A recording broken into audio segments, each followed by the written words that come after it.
ایک دور دراز گاؤں میں مہر نامی ایک خاموش اور شرمیلی لڑکی رہتی تھی۔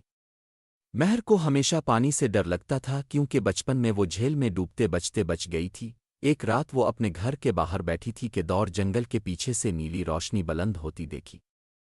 اس روشنی کے پیچھے وہ ہمت کر کے چل پڑی۔ چلتے چلتے وہ ایک چاندنی جھیل تک پہنچی جو اتنی چمک رہی تھی جیسے پانی میں ہزاروں تارے ڈوبے ہوں۔ جھیل کے بیچ میں اچانک ایک سنہری ہنس نمودار ہوا۔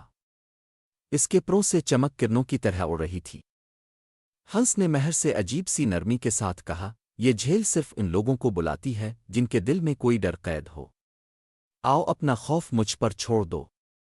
مہر نے دھڑکتے دل کے ساتھ جھیل کے کنارے اپنا ہاتھ پانی میں ڈالا۔ جیسے ہی اس نے ایسا کیا پانی کی سطح روشن ہو گئی۔ اس کے بچپن کی خوفناک یادیں دھند کی طرح ختم ہوتی چلی گئیں۔ وہ پہلی بار پانی کے اندر اپنی جھلک کو مسکراتے ہوئے دیکھ رہی تھی۔ ہنس آہستہ سے ہوا میں الفاٹے اور بولا، تم نے خوف کو شکست دے دی ہے۔ اب یہ جھیل تمہاری محافظ ہے۔ اگلی صبح جب مہر گاؤں واپس آئی تو سب حیران تھے۔ اس کی آنکھوں میں ایک نیا نور تھا اور دل سے سارا خوف غائب۔ اور پھر ہر رات جھیل سے چمکیلی روشنی آتی جیسے وہ ہنس اب بھی اسے دیکھ کر کہہ رہا ہو، ہمت رکھنے والوں کا راستہ کبھی اندھیرا نہیں ہوتا۔ کسی نے لائک اور فالو نہیں کیا؟